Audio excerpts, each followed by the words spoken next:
إن يوحى إلي إلا أنما أنا نذير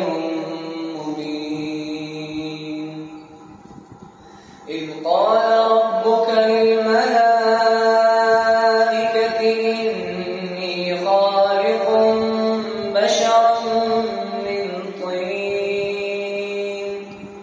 فإذا سويته ونفخت فيه من روحي فقعوا له ساجدين فسجد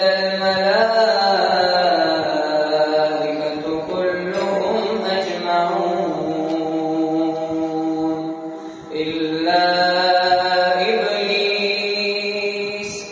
استكبر وكان من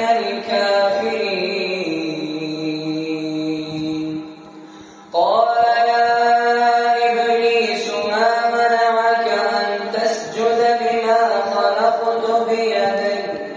أستكبرت أم كنت من العالين